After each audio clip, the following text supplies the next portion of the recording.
Russia Alabuga Start. That is something that we've been hearing here, there, and everywhere. And it's been over the last couple of weeks.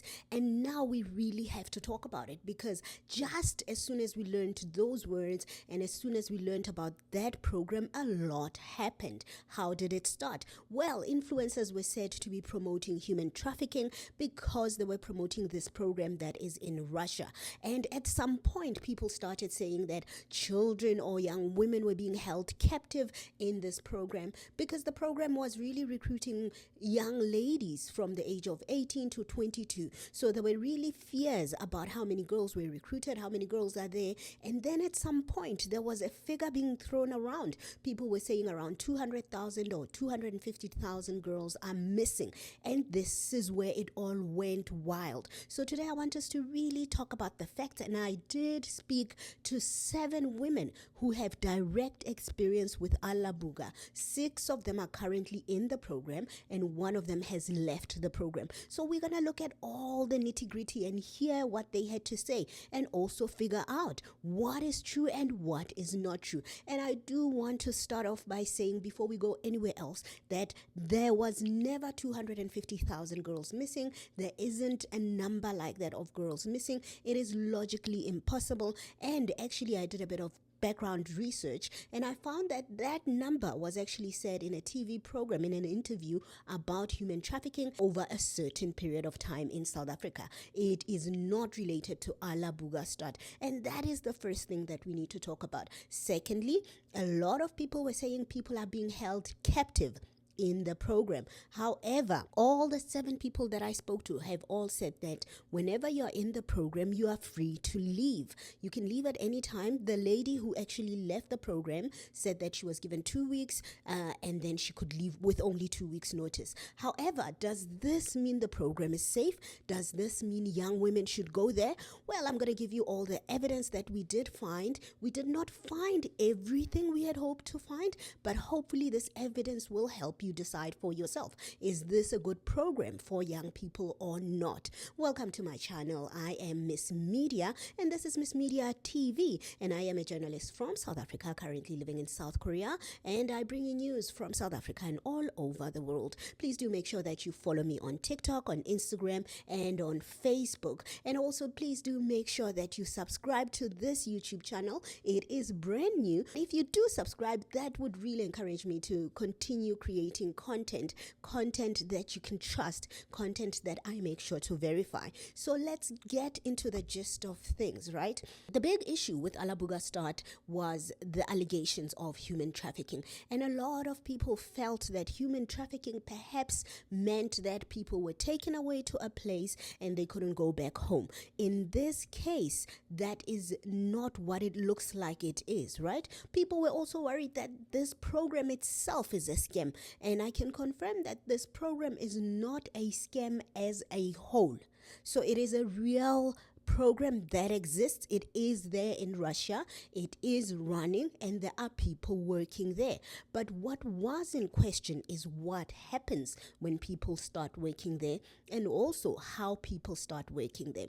So we do have to look at first the description of human trafficking, right? To try and figure out if this program could possibly fall in that description.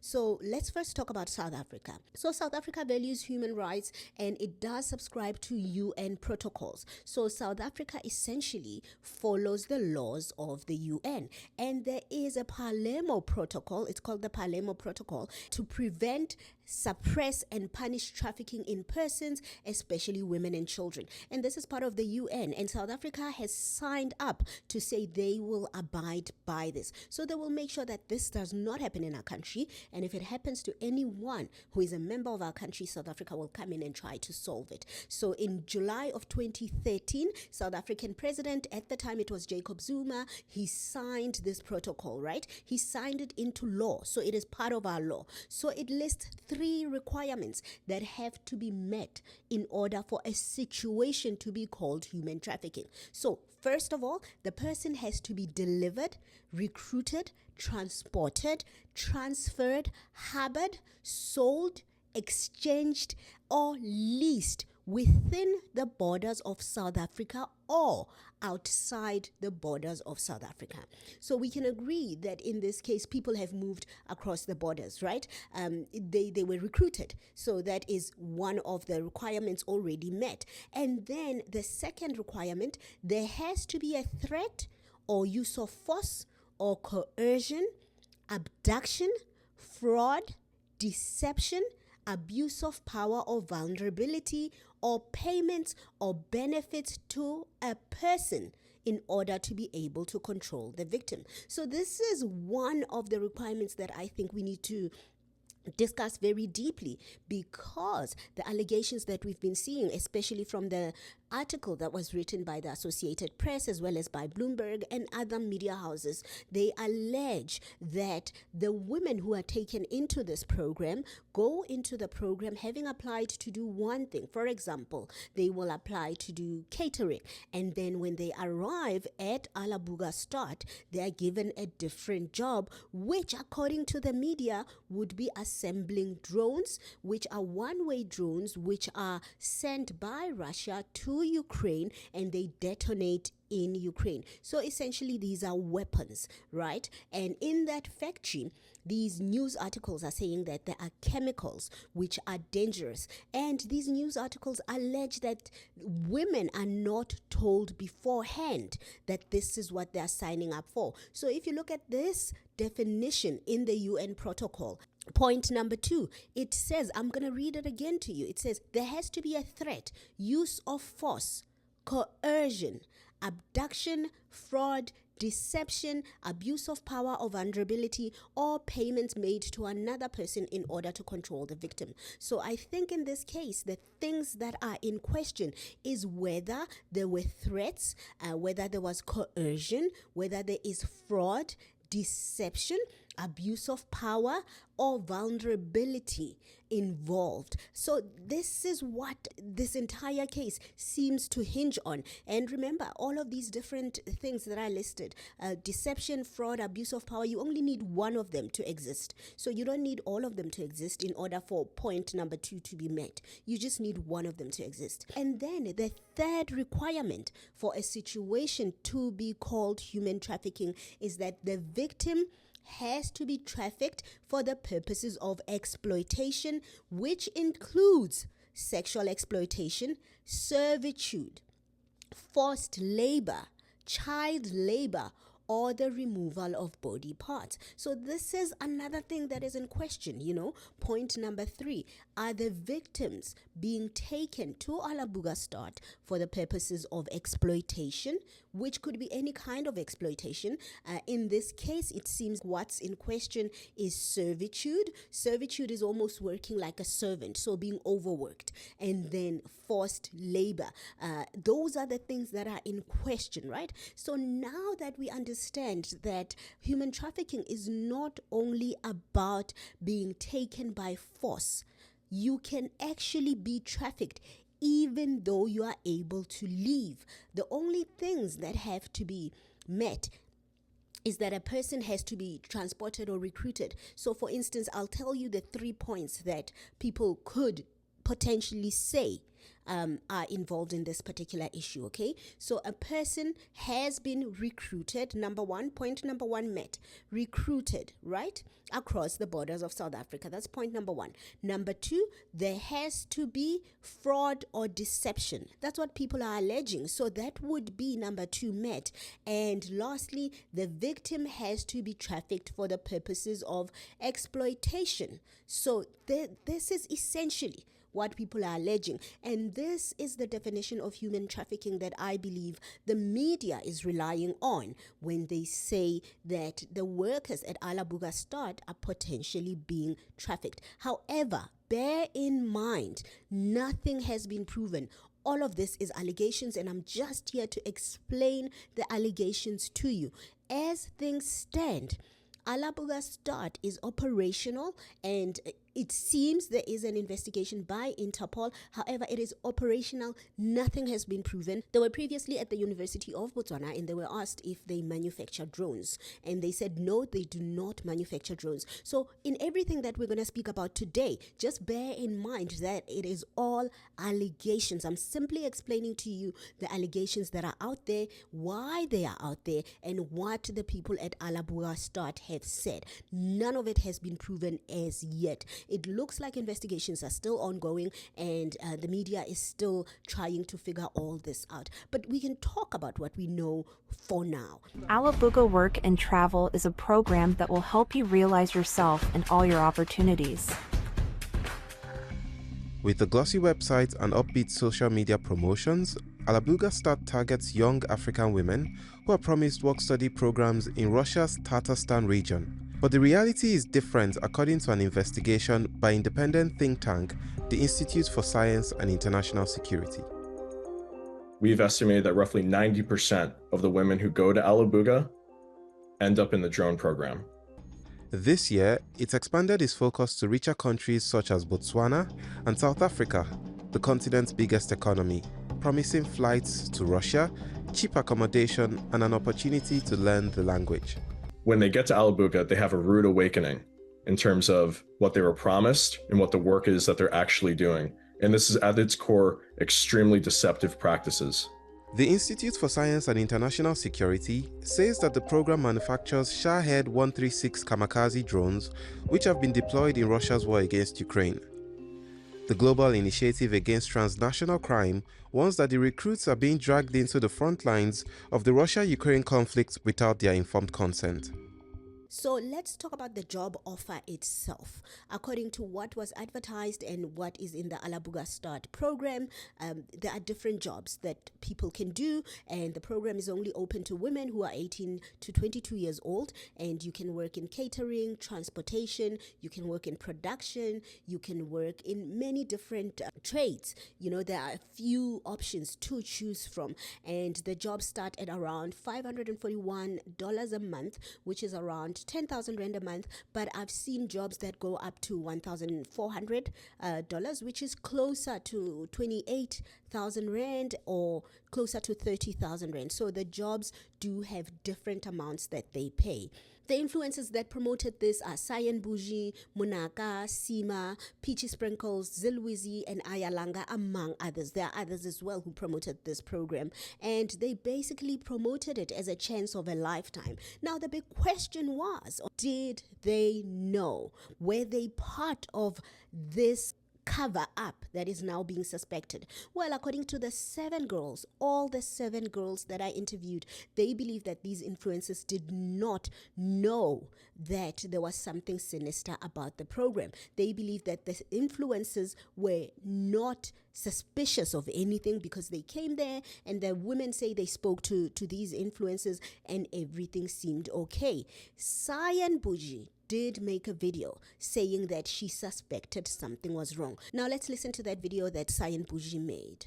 I want you guys to understand that I will never sell any woman intentionally. I'm gonna say a couple of dodgy stuff I figured from this program.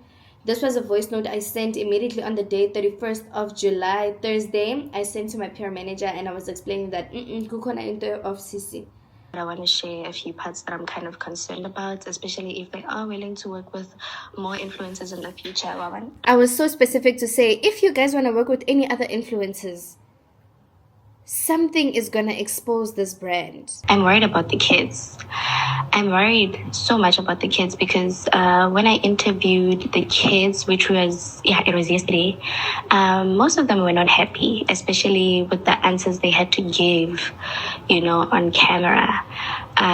For example, maybe this lady, I had to ask, how is it in your accommodation? Like, is it comfortable? How are your roommates treating you? And that girl cried. I was actually in disbelief because she was just not happy. She's like, oh, I have to say this, but I'm really not treated like this. So, yeah, we had to actually wait for so long for that girl to calm down, so she can actually lie and say, no, everything is good. Everyone is kind here. I'm treated fairly, etc., etc. That's what Cyan had to say. Essentially, she said a lot of the interview that she did was basically staged. One of the girls that she was interviewing cried, and she eventually had to lie about her situation there.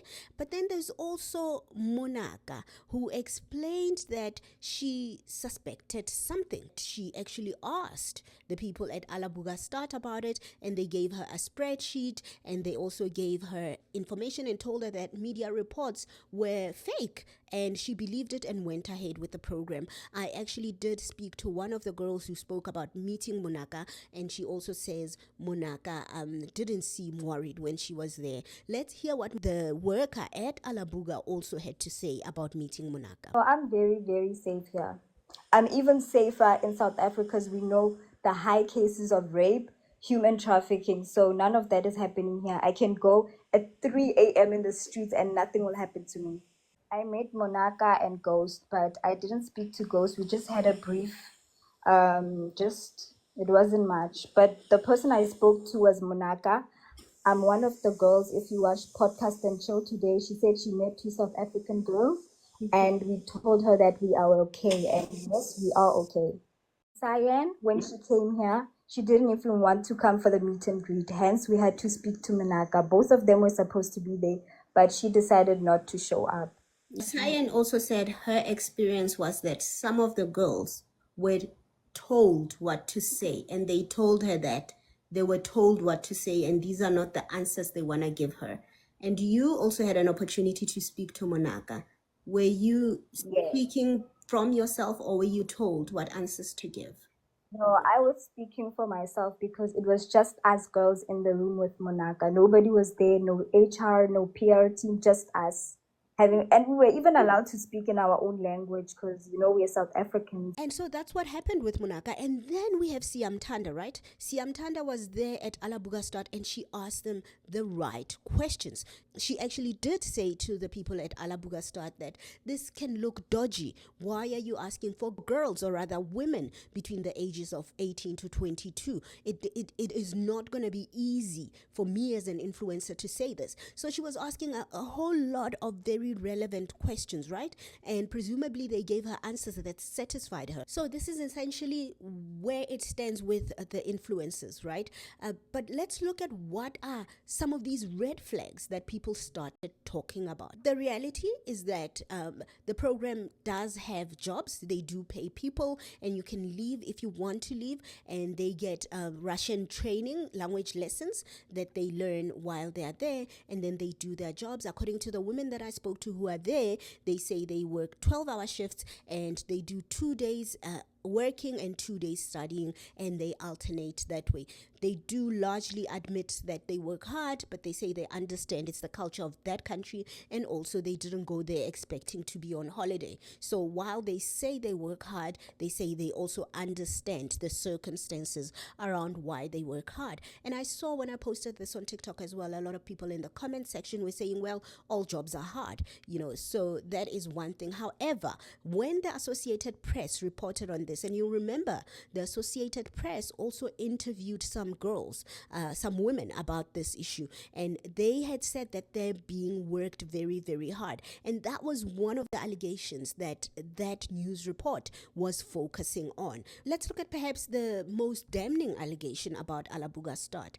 It is the allegation that was raised in the media, particularly by the Associated Press, who said that at Alabuga Start, women are being made to make drones. They are not told this before they come into the program, and when they make these drones, they use harmful chemicals. Now, out of all the women I interviewed at Alabuga Start, none of them said they work at the factory. The only woman who admitted to having worked at a factory is a woman who is no longer there. Now, let's hear what she said about that. I worked in the factory. I worked with harmful chemicals. And I can assure you 100% that we were working with drones. And I will assure you 100% that I have seen people's skins peel off, the Russian people's skins peeling, and I have seen my roommate's skin turn completely dark from the use of chemicals. And she was asked, and most of the girls were asked, like, if your skin is getting red, if you're getting rashes from chemicals, let them switch you to another field. That is what she had to say about working at that factory. But other women, they outright refused to speak about the factory, or they just said they don't know what goes on there. I do have to say, one of the women did admit that her friend works at the factory, and she corroborated what the former worker had said. She also said her friend told her that she cuts fabric and that she paints in the factory, but she did not explain what her friend paints. But this is exactly what the other woman who used to work at Alabuga Start had said. She said her job at the factory, at the drone factory, was cutting fabric as well as painting. However, she did say that she had an NDA for working in that factory, and that nobody is allowed to talk about what happens in that factory. Nobody admitted to the existence of a drone making factory, although everyone did admit there was a factory, and they all did not want to speak about what happens in the factory. Some said because they don't know, others said because they just don't want to speak about it. But essentially, nobody spoke about it except the one woman who says she used to work in that factory. I'm safe here. I'm not being human trafficked. Do you know anyone who works in the factory? No, please don't ask me about the factory. I'm done speaking about the factory, and I would like to leave the live now. I've said my part. I'm safe. I'm okay. I'm happy here. So that is it. And I have to say it again. Alabuga has denied that they make drones in that particular factory. Another issue that is very contentious and that seems to have worried a lot of people. It is reported in the media that on 2 April 2024, a drone strike happened at Alabuga Start, and it is said that the drone hit the dorms where some of the workers were sleeping, and according to media reports, 13 people were injured. Some of them were foreign workers. Now, this is something that is out there in the media, and you'll understand that not all the women I spoke to have been there that long, but I did speak to 2 women who were there on 2 April of 2024.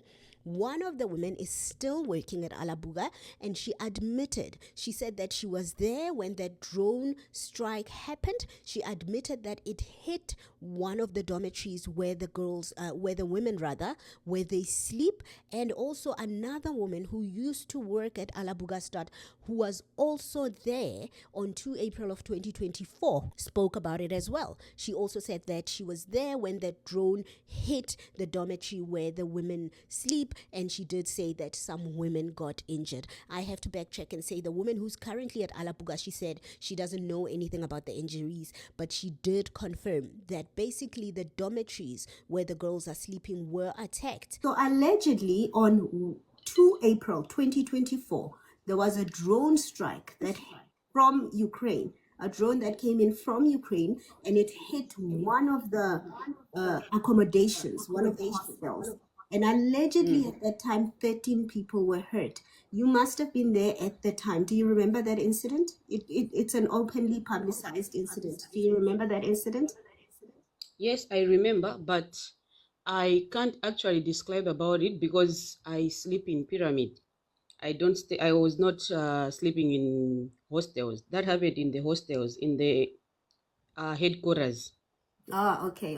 So it did happen and you heard about it. Do you know how many people were hurt? And were they badly hurt or just a little bit? No, I really don't know much people. I didn't hear much people complaining about the thing.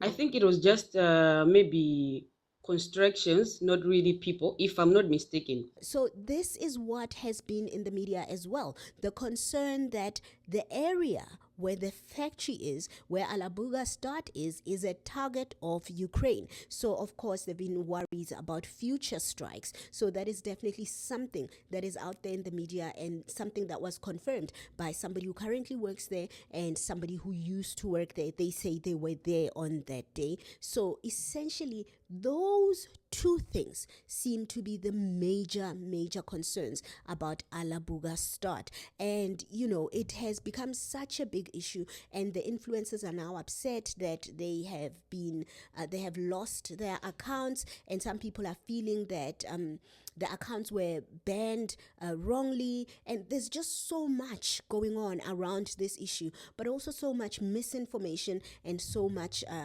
going on, and I do have to say, I did speak to one South African woman who is there, and the other three as well. They were all on social media, and they confirmed that they're okay. They said they're not being trafficked. Of course, some people have raised concerns as to whether everything that these women are saying is scripted or not, especially because Cyan Boujee did say that some of what was being said was indeed scripted, according to her observation. I think we now need to talk about something that was raised by Cyan Boujee. Cyan Boujee made a video, and in her video, she let us listen to a voice note that she had sent to her PR manager. And in this voice note, she says that she asked girls about allegations that if any of them fell pregnant, they were thrown out of the program and they had to pay for their own flights. Now, I do have to say, when you work abroad, it is not unusual for you to be expected to pay for your outgoing flight. Usually your job will pay for your incoming flight and you will pay for your outgoing flight, because presumably by then you have earned a salary, you've made money, you've got enough money to go out. And also in many cases, people don't leave that country, they find a different job. So that is not unusual, right? And I did speak to some of the women about this, and they also said, yes, it is against the rules to be pregnant, and if you are pregnant, then you have to leave the program. There are some programs that do specify that during this program you cannot be pregnant. This particular program is a 2-year program, and some of the girls that I spoke to did say that it is true, you cannot be in the program if you are pregnant. Then you have to go home or just leave the program. So that is just something that came up after it was raised, particularly in Cyan Boujee's video. So essentially, this is what we now know about Alabuga Start, right? After speaking to the women who are there and after getting to know what we do know, there is, however, one big unanswered question. And that question is, we know Russia is a country at war, and we know a country at war does need to make weapons. How they make their weapons is really up to that country. I don't believe it has anything to do with South Africans. However, people are wondering what happens in that factory at Alabuga Start. And this is the one question that, despite speaking to 6 of the women who are still there, we could not get a clear answer to it, because nobody is willing to talk about it currently. The only person who spoke about it is a woman who says that she no longer works there. She does say that she too had signed an NDA. So I guess this is what the newspapers are trying to find out, whether drones are being made in that factory and whether women are being recruited under fraud or under false pretense to go and work in that factory, which can be harmful to their health or which can be against their own ethical and moral well-being. So that is where the human trafficking element comes in. All of this is still being investigated, allegedly by Interpol, and it looks like the media is still working on this. So basically, we will find out as soon as these investigations are complete. But based on what you now know, what do you think? Do you think this is a program that women and young girls in South Africa should be encouraged to join? And when it comes to the influencers, do you think they should have not promoted the program after seeing the red flags? Or do you think they too were duped by the information that they got? Or do you think there's absolutely nothing wrong with Alabuga Start based on what we've now learned? Do let me know your thoughts in the comment section, and don't forget to follow me on TikTok, on IG, and on Facebook, and do not forget to subscribe and comment on this video. See you next time.